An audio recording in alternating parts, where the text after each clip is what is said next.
उत्तर प्रदेश के मुख्यमंत्री योगी आदित्यनाथ ने किस तरह इस हलाल सर्टिफिकेट जारी करने वाली 4 कंपनियों के खिलाफ बड़ा कदम उठाया है और इन 4 कंपनियों के खिलाफ एफआईआर दर्ज कर दी है। कौन सी हैं ये कंपनियां और कैसे ये हलाल सर्टिफिकेट को अपना हथियार बनाकर देश में आतंकवाद को बढ़ावा दे रही थी, जिहादी तत्वों को पनपने में मदद कर रही थी और देश विरोधी अभियान चलाने में, देश विरोधी गतिविधियां चलाने में मददगार बन रही थी। भारत की निजी कंपनियों से पैसा लूटकर अरबों खरबों रुपए आतंकवाद को बढ़ावा देने में इस्तेमाल किए जाते थे। आखिर कैसे ये निजी कंपनियां जाने अनजाने में अपने ही देश का नुकसान कर रही थी। दोस्तों, आज की इस वीडियो में बात करेंगे इन तमाम मुद्दों पर कि कैसे ये हलाल सर्टिफिकेट के नाम पर ये कंपनियां अपने एक धर्म विशेष का प्रचार प्रसार कर रही थी। तो दोस्तों, वीडियो को अंत तक जरूर देखिएगा। उत्तर प्रदेश के मुख्यमंत्री योगी आदित्यनाथ, उन्होंने हलाल सर्टिफिकेट जारी करने वाली 4 कंपनियों के खिलाफ एफआईआर दर्ज की है और एक बड़ा कदम उठाया है। दरअसल ये कदम उठाने के लिए जो चर्चा चल रही थी, कई दशकों से चल रही थी, लेकिन किसी में भी इतनी हिम्मत पैदा नहीं हुई कि वो इस धर्म विशेष के खिलाफ जाकर इस हलाल सर्टिफिकेट पर सवाल उठा सके, इसको जारी करने वाली कंपनियों पर सवाल उठा सके। लेकिन योगी आदित्यनाथ ने वो कर दिखाया है और 4 कंपनियों पर एफआईआर दर्ज कर दी है। पहले ये हलाल सर्टिफिकेट सिर्फ नॉन वेजिटेरियन जो प्रोडक्ट्स थे उनके लिए इस्तेमाल किया जाता था, लेकिन धीरे धीरे ये वेज प्रोडक्ट्स के लिए और जो खाने पीने की चीजें नहीं है, बाकी डेली यूजेस की चीजें हैं, हर प्रोडक्ट पर कंपलसरी कर दिया गया। कंपलसरी क्यों कह रही हूं? क्योंकि जो भी इस हलाल सर्टिफिकेट को नहीं लेगा उसको अपना प्रोडक्ट बेचने में दिक्कतें आएंगी, यानी कि वो प्रोडक्ट कम बिकेगा, उसकी बिक्री बंद हो जाएगी, कम हो जाएगी। इसीलिए हर कंपनी इस हलाल सर्टिफिकेट को लेती थी और जिससे कि उसकी जो प्रोडक्ट है उसकी बिक्री ज्यादा हो सके। लेकिन दोस्तों, कौन सी है ये कंपनियां? ये कंपनियां हैं Halal India private limited Chennai, Jamiat Ulemae Hind Halal street Delhi, Halal council of India Mumbai, Jamiat Ulemae Maharashtra Mumbai.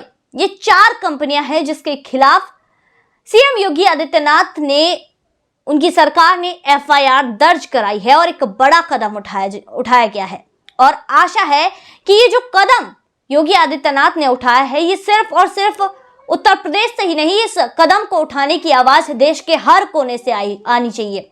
और हर कोने से ही नहीं, बल्कि यहाँ पर जितने भी लोग इस चीज से ग्रसित हैं, इस पीड़ा से ग्रसित हैं, ये एक हलाल सर्टिफिकेट के नाम पर एक दीमक है जो देश को खोखला कर रही है, उसके नाम पर ये कदम उठाया जाना चाहिए। दरअसल दोस्तों, ये जो पूरा खेल चल रहा था, ये मुस्लिम तुष्टीकरण के नाम पर चल रहा था।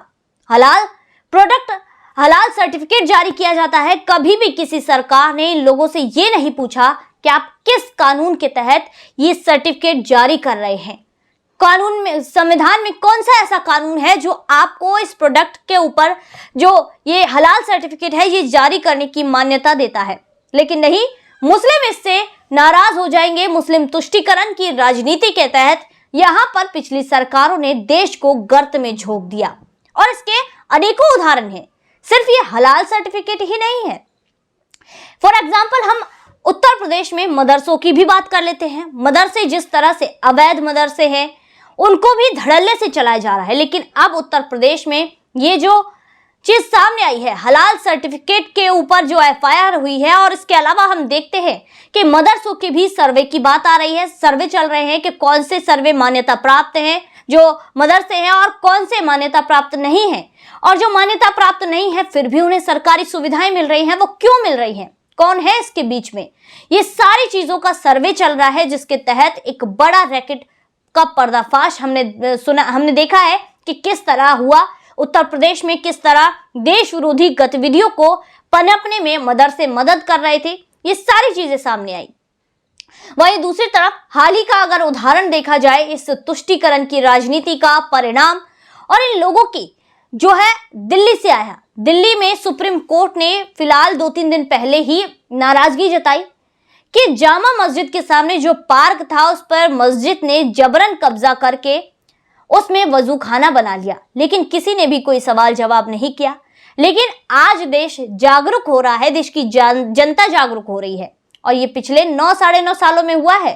पहले तो तुष्टीकरण की राजनीति के तहत हिंदुओं को कुचलने की, उनकी आवाजों को दबाने की खूब कोशिश की गई, लेकिन आज ऐसा नहीं है। आज लोग सवाल उठाते हैं और सुप्रीम कोर्ट में ये मामला पहुंचा तो सुप्रीम कोर्ट ने एमसीडी को भी लताड़ लगाई कि आपने ये होने कैसे दिया, आपने इस पर कोई एक्शन क्यों नहीं लिया।